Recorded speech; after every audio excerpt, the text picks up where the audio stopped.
Police আবাসনে মহিলা হোমগার্ডের অস্বাভাবিক মৃত্যু। এলাকায় চাঞ্চল্য, অভিযোগের তীর থানার এসআই এর বিরুদ্ধে। এক মহিলা হোমগার্ডের অস্বাভাবিক মৃত্যু ঘিরে ব্যাপক চাঞ্চল্য ছড়িয়ে পড়ে ক্যানিং এলাকায়। মৃত মহিলা হোমগার্ডের নাম গুলজান পারভিন মোল্লা, বয়স 22।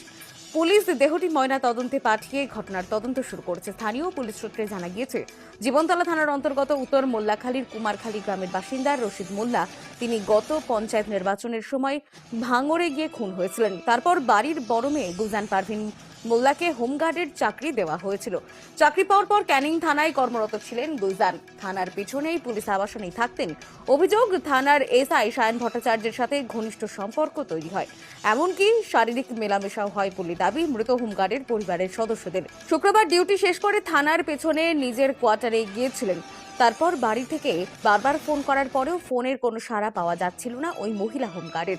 সারাদিন ফোন করার পর যোগাযোগ করতে না পেরে বাড়ির লোকজন বিমর্ষ হয়ে পড়েন। তড়িঘড়ি চলে আসেন ক্যানিং থানাতে। বোন রুকসানা খাতুন ওই হোমগার্ডের কোয়ার্টারে চলে যায়। কোয়ার্টারের দরজা তখন ভেতর থেকে ভেজানো।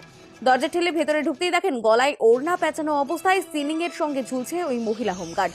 দিদির এই অবস্থা দেখার পর চিৎকার করে কান্নায় ভেঙে পড়েন বোন। চিৎকার এবং কান্নাকাটি শুনে ঘটনাস্থলে হাজির হয় ক্যানিং থানার কর্তব্যরত পুলিশ কর্মীরা। ওই মহিলা হোমগার্ডকে উদ্ধার করেন। চিকিৎসার জন্য তড়িঘড়ি ক্যানিং মহকুমা হাসপাতালে নিয়ে যায়, তবে শেষ রক্ষা হয়নি।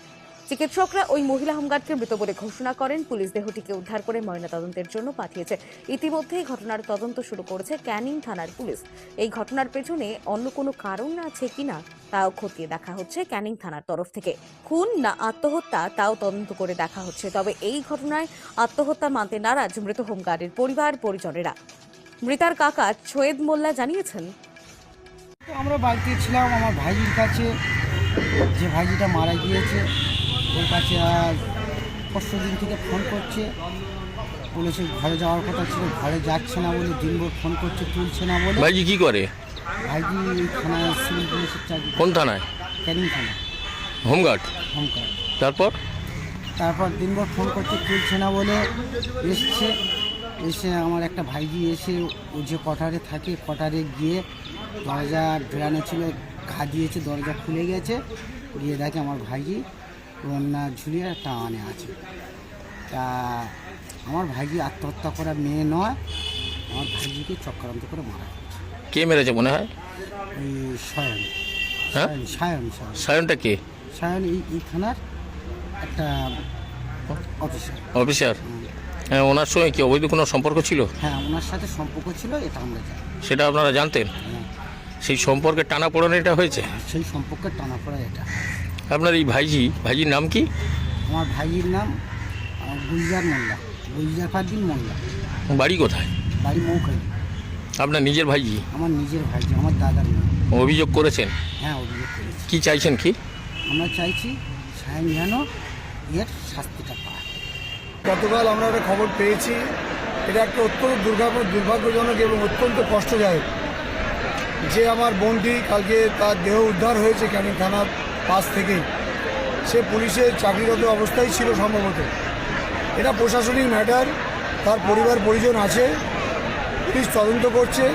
এসডিপিও সাহেব, আইসি সাহেবরা আছেন গতকাল থেকেই, পুরোপুরি এসপি সাহেব পর্যন্ত পুরো ব্যাপারটা তদন্ত চলছে।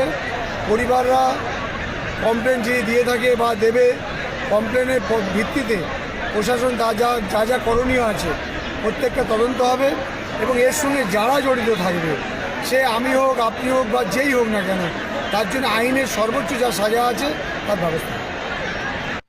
আজকের ক্যানিং থানার পুলিশ কোয়ার্টার থেকে রেশমি মোল্লা যে হোমগার্ডের চাকরি করত, তার অস্বাভাবিক মৃত্যুর খবর কানে এসেছে।